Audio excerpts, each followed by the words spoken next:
Taong 1990, bundok ng Matalingahan, Palawan. Ilang araw makalipas matapos makuha ang tinik ni Kristo ng mga demonyo, nanatili pa ring nagpapagaling ang kanilang grupo.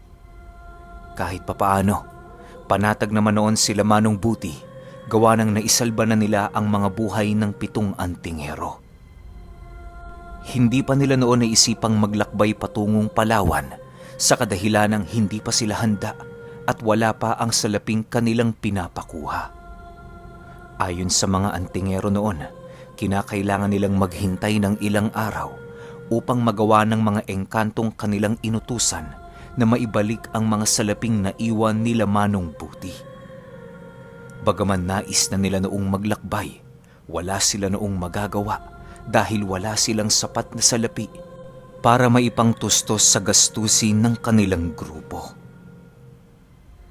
Sa pagsapit ng ika-7 araw ng paghihintay, abot langit naman ang ngiti nila Manong Buti nang masipat nila ang kumpol ng perang naiwan sa entrada ng kanilang tahanan. Dali-dali nila itong ipinakita sa kanilang mga kasama at noon ding mismong araw, napagpasyahan nilang lumuwas ng Camarines Sur. Habang nasa kasagsagan sila noon ng paglalakbay, doon na binuo nila Manong Buti ang kanilang mga naiisip na plano. Maigi nilang pinag-aralan ang mga kakayahan ng mga salakip, maging ang mga kakayahan ng mga mandirigma ni Carolina sa totoong laban. Inalam din nila noon kung bakit lumilitaw ang Bakunawa at kung para saan ang itlog nitong kinuha ng dyablo. Sa pagpapatuloy ng kanilang pag-uusap, kahit papaano, meron ng naisip na plano ang kanilang grupo. Di pa man malinaw sa kanila ang dadatnan nila sa bundok ng Matalingahan, ngunit nakahanda sila sa mga pangyayaring hindi nila inaasahan. Sa pagpapatuloy ng kanilang paglalakbay, tuwang-tuwa naman noon ang 7 antingero dahil sa kanilang nasisilayan sa paligid. Yun kasi ang unang pagkakataong hindi sila gumamit ng lagusan sa kanilang paglalakbay, kaya na may para sila noong mga inosenteng bata na bagong sakay ng sasakyan. Hindi naman ito gaanong pinansin nila Manong Buti sa kadahilanang naiintindihan nila ang mga ito.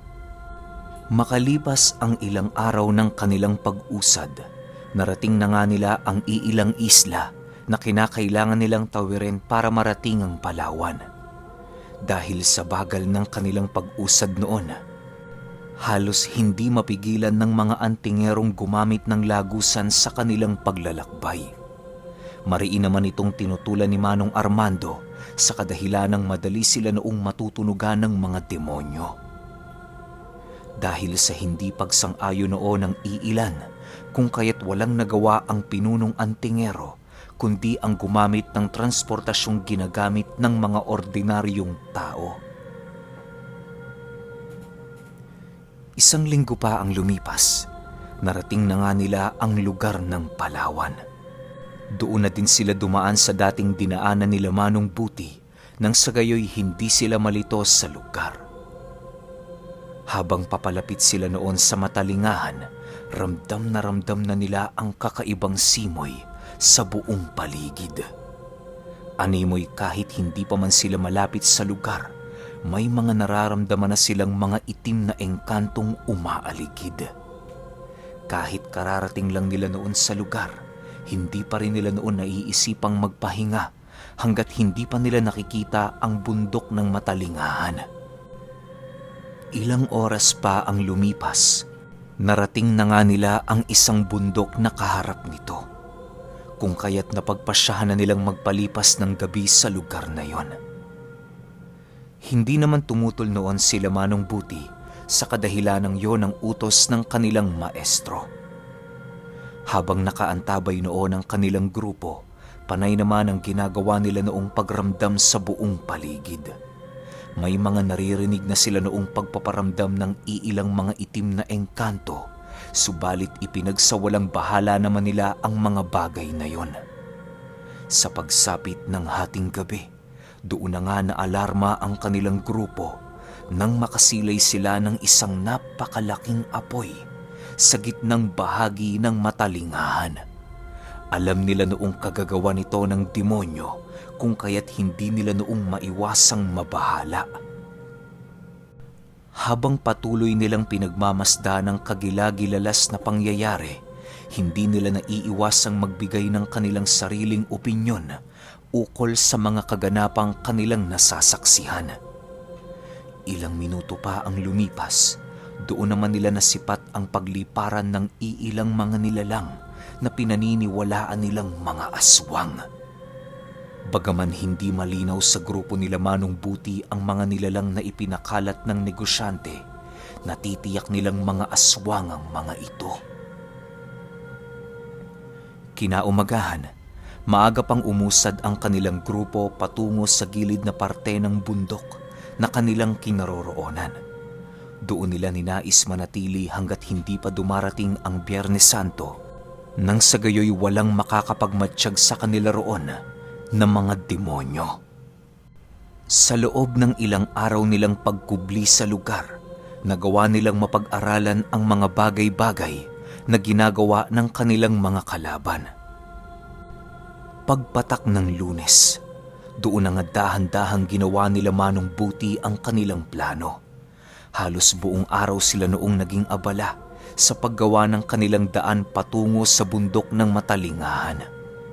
Ginawa nila ang bagay na yon para kapag nakuha na nila ang tinik, meron silang madaraan ng ligtas na lugar.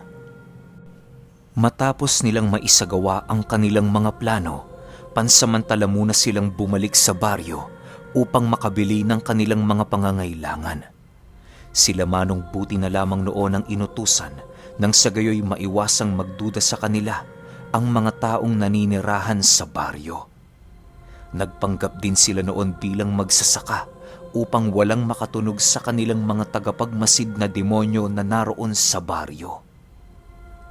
Habang abala sila noon sa kanilang pamimili, bigla naman sila noong natigilan nang makaramdam sila ng pagbigat ng simoy ng hangin sa buong paligid. Sa puntong yun, agad naman silang napalingon upang mapagmasdan ng mga panauhing merong bahid ng kasamaan. Pagsilay nila Manong Buti noon sa daan, doon nila nasipat ang 3 kalalakihang naglalakad patungo sa dulo ng baryo.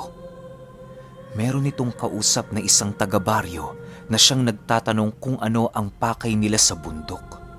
Sinabi ng mga itong mamamanata sila doon sa loob ng ilang araw upang masunod ang ritual sa pagbuhay ng kanilang mga gamit. Bagaman yon ang pakilala ng mga kalalakihan, mariin itong tinutulan nila Manong Buti. Maya-maya pa, bigla naman nila noong nasipat ang paglapit ng mga lalaki habang nagwiwika ng, "Ano ang tinitingin-tingin ninyo? May problema ba kayo?" Nang marinig naman nila ang sinabi nito, tanging pagyuko na lamang ang kanilang ginawa upang maiwasan ang anumang hindi pagkakaunawaan. Habang nilalait at dinuduro-duro sila ng mga ito, nananatili pa ring kalmado sila Manong Buti upang hindi mabulilyaso ang kanilang mga plano. Nang mapansin naman ng mga taga-baryo ang naging asal noon ng lalaki, agad naman niya itong kinausap ng masinsinan at sinindak na hindi sila papayagang tumungo ng bundok kung ganun man lang ang kanilang pag-uugali. Dahil sa sinabi noon ng taga-baryo, kung kaya't kumalma naman ng mga demonyo habang dahan-dahang naglalakad papalayo sa kinaroroonan nila Manong Buti. Paglaho ng mga ito sa kanilang paningin, agad naman nila noong binagtas ang daan patungo sa kinaroroonan ng kanilang maestro. Habang nasa kasagsagan ng paglalakad noon sila bitang, doon nila napag-usapan ang tungkol sa mga demonyo na kumausap sa kanila kanina. "Manong Buti, duda ko, mga naglilingkod ang mga lalaking yon sa negosyante. Grabe no, madami din palang alipores ang dati nating amo na kagaya din natin." Wika ni Bitang. "Oo nga eh. Pero pasalamat na din tayo. Kahit papaano mas lalo tayong napalapit sa Diyos dahil sa Kanya. Kung nagkataong hindi tayo nagtrabaho sa ilalim ng Kanyang pamamahala, marahil wala tayo ngayon dito sa ating kinatatayuan. Sagot naman ni Manong Buti. Sa pagpapatuloy ng kanilang paglalakad, doon na nga nila narating ang isang palayang nagdudugtong sa bundok na kanilang pinagpupugaran. Kampante naman noon sila Manong Buti na walang mga nilalang ang mag-aabang sa kanila, gawa ng hindi naman sila nakakaramdam ng panganib sa buong paligid. Maya-maya pa, narating na nga nila ang paanan ng bundok na kanilang pinagtataguan. Agad naman nila noong nasilayan sila Manong Armando na abalang-abala sa kanilang ginagawang pagluluto. Maestro, nandito na ang mga isdang ipinabili ninyo. Ano ho ang gagawin namin dito? Bungad na wika ni Manong Buti.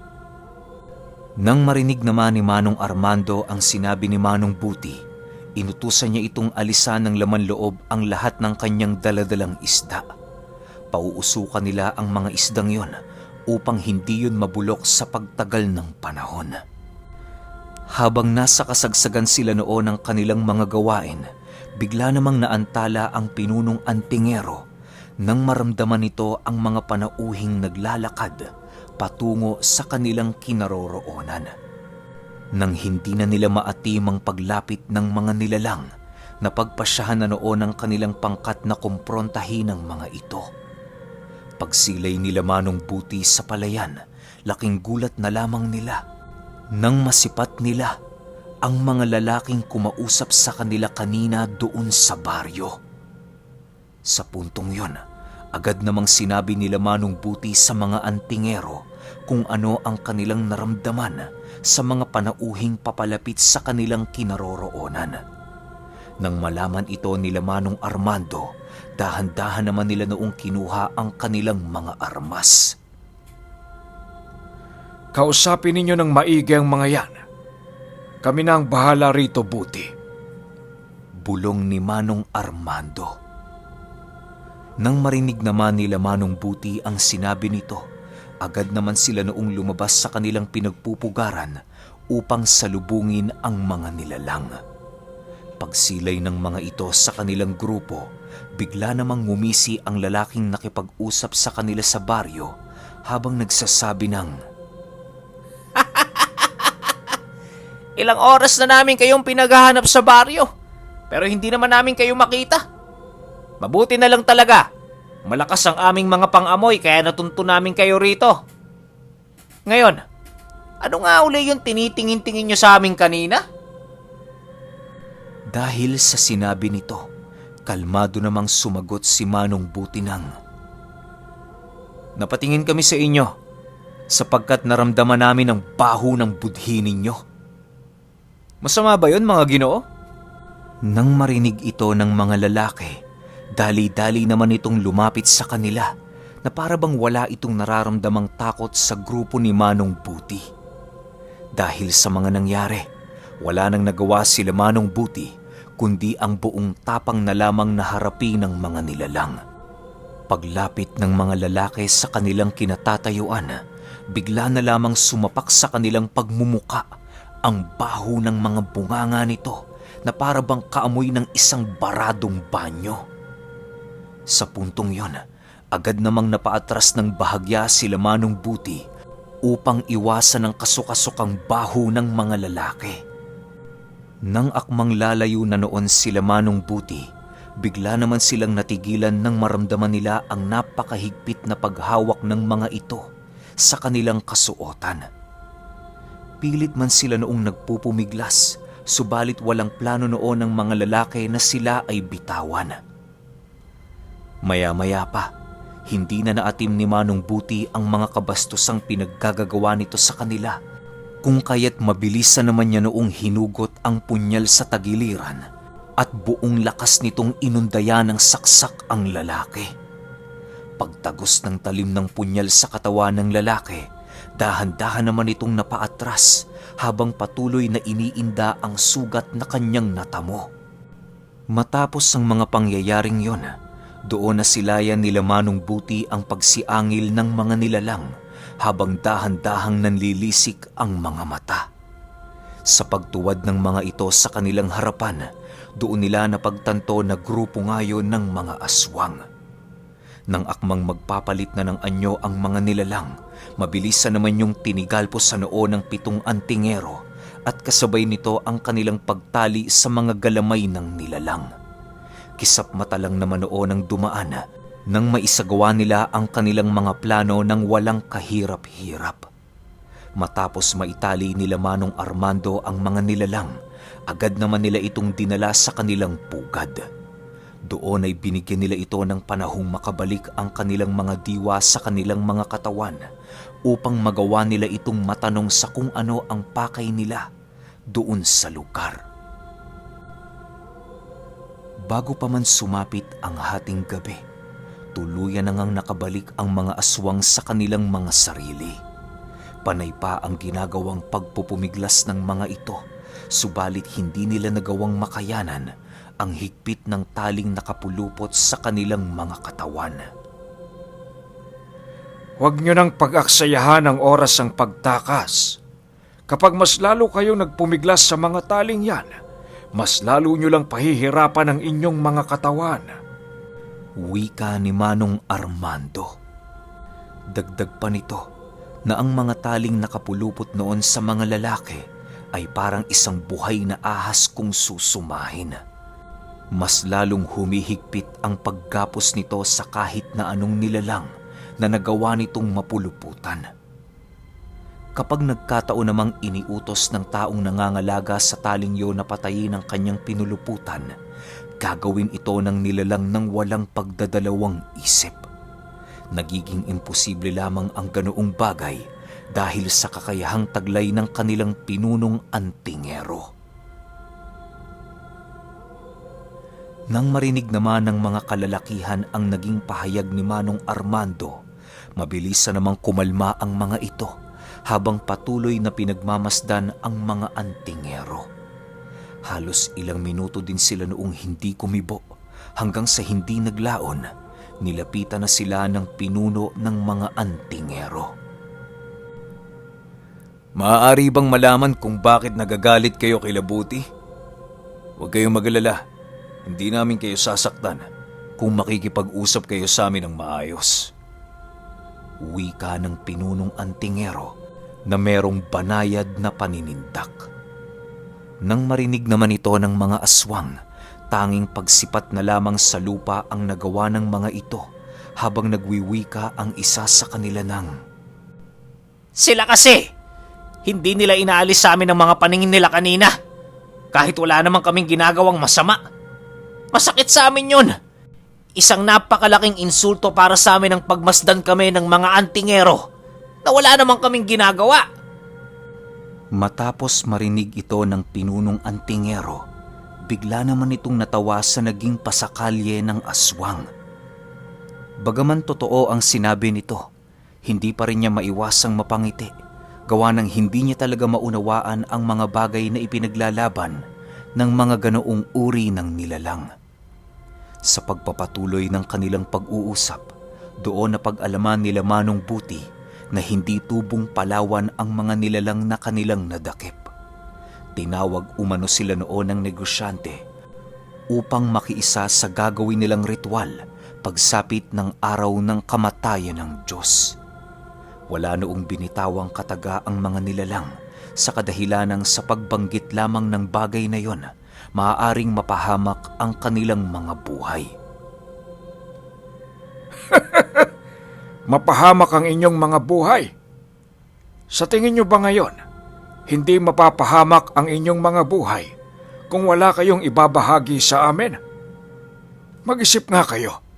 Mas masahol pa ang parusang kahaharapin nyo sa aming grupo kapag patuloy kayong nagmatigas sa aming gusto. Wika ni Manong Armando.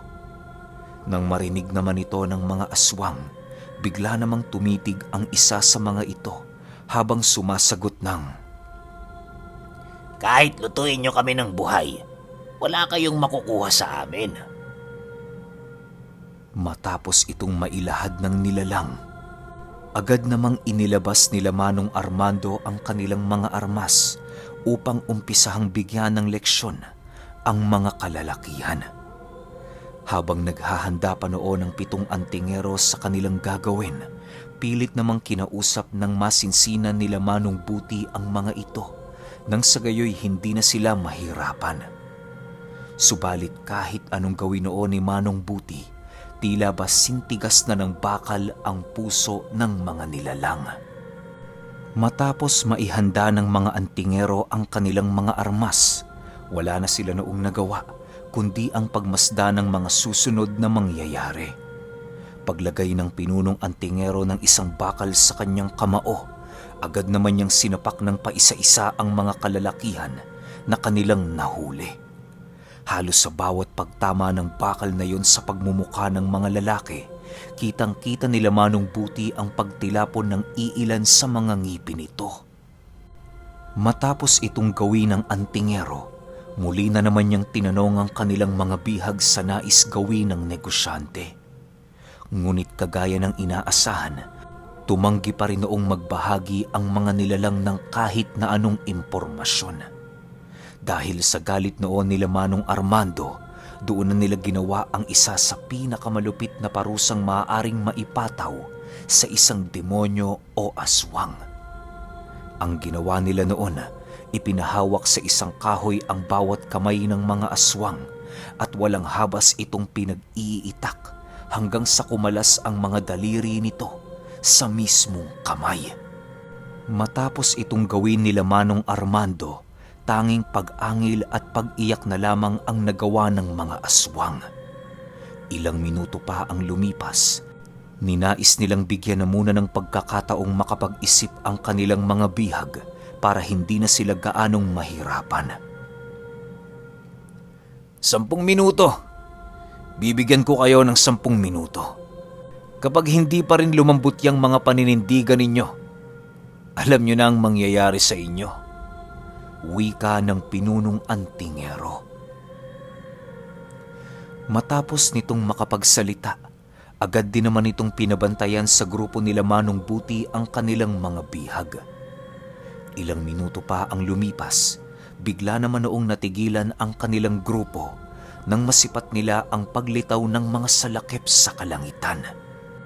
Binabagtas nito ang himpapawid patungong matalingahan na parabang tinatawag ang mga ito ng negosyante.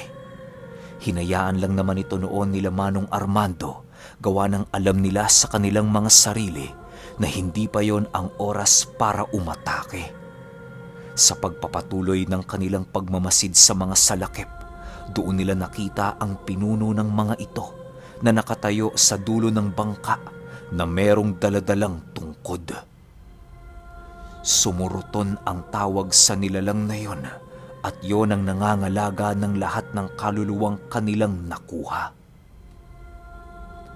May kalakasan din ng ganoong uri ng nilalang sapagkat siya ang nagiging sisidla ng kapangyarihan ng bawat salakip na naroon sa bangkang kanilang sinasakyan. Sa pagpapatuloy ng pagmamasid nila sa paligid, doon bumungad sa mga mata nila Manong Buti ang dahan-dahang paglapag ng mga ito sa pinakagitnang bahagi ng matalingahan. Nang tuluyan ng maglaho sa kanilang mga paningin ng mga salakip, agad naman nilang ibinaling ang kanilang mga paningin sa patuloy na naghihikahos na mga aswang. Ilang minuto pa ang lumipas, doon na nga nakabalik ang mga antingero at kasabay nito ang muling pagtanong nila sa mga lalaki. Magsasalita ba kayo o ano? Madali lang kaming kausap, mga Ginoo. Kung ayaw niyong idaan ito sa mapayapang talakayan, wala kaming magagawa kundi pagbigyan ng inyong mga kahilingan. Naway itatak ninyo sa inyong mga isipan na kaming mga antingero, hindi marunong magpakita ng awa sa mga katulad ninyong demonyo. Wika ng pinunong antingero. Matapos nitong makapagsalita, doon binigyan ng pagkakataon ng 3 upang maipadama sa mga aswang ang kanilang bagsik. Nang marinig naman nila Manong Buti ang nais ipagawa sa kanila ng kanilang pinuno, hindi naman sila noon nakapagtanggi. Alam kasi nilang parte yon ng kanilang mga pagsubok upang mas lalo pa silang maging mahusay sa kanilang larangan. Ilang minuto pa ang lumipas, doon na nga nila kinuha ang mga patalim na itak para umpisahan ng dahan-dahan nilang pagpatay sa mga nilalang. Pagsilay sa kanila noon ng mga aswang, tanging pag-angil na lamang ang nagawa ng mga ito habang buong lakas na nagpupumiglas sa taling nakapulupot sa kanilang mga katawan. Paglapit nila Manong Buti, dahan-dahan naman nilang sinugatan sa dibdib ang mga aswang habang nagwiwika ng, "Hindi na sana tayo darating sa puntong ito kung pinili niyong ilahad ang inyong mga sikreto. Masyado kayong dikit sa paniniwala ninyo na kailan may taliwas sa kaligtasang hinahangad ng karamihan." Kasabay ng pagwika nito ay siya namang buong lakas niyang pinagsasasapak ang mga nilalang hanggang sa dumating ang puntong halos kumawala na ang mga wisyo nito sa kanilang mga katawan. Nang masipat naman ng mga antingero ang pagwawala noon ni Manong Buti, agad naman nila itong hinawakan upang pakalmahin. Paglayo nito sa mga aswang, bigla naman silang natigilan ng magwika ang isa sa mga ito ng, Magsasalita na kami! Okay, ayan medyo mas maaga yung lapag natin. Hindi 9 a.m. Pero yung finale natin talagang bukas yun ng hapon. Kaya pahintay na lang ako. Malamang umaatikabong bakbakan at iyakan na naman to. Yun lang. Salamat.